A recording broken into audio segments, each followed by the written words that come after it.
Last up here for algebra notes for 8-4, we have example number 3.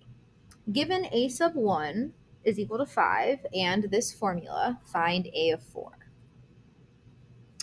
All right, so I learned from last time that I can't just jump right to a of 4. I'm going to have to work my way up. So they gave me a of 1, so the next logical thing to plug in would be a of 2, would be plugging in 2 for n. If I do that, oh, weird here. I have a plus 2 plus 1, 2 times a of 2 minus 7. So actually, this is a little weird one because when I plug in, whatever I plug in for n, I'm actually finding the term ahead of that. See, I plugged in 2 for n and that turned into a sub 3. So that means in order to find a sub 2, I need to start by plugging in 1 for n. A sub 1 plus 1 equals 2 times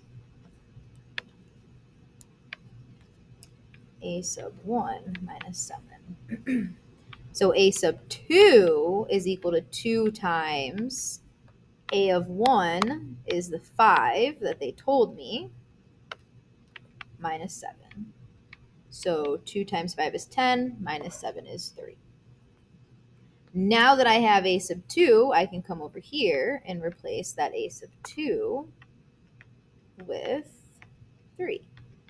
2 times 3 is 6. 6 minus 7 is going to be a negative 1. All right, keeping that going. So here I plugged in 2 for n, which is why I'm taking the 5 seconds to write that down so I know what I'm plugging in. So up next, would I be plugging in 3 for n? So a sub 3 plus 1 is equal to 2 times a sub 3 minus 7. I'm going to immediately just jump this to that 3 plus 1 is, actually no, don't do it. Don't skip steps.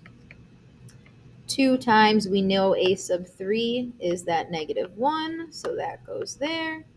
Negative 1 times 2 is negative 2. Negative 2 minus 7 more is negative 9, leaving us with an a sub 4 of negative 9.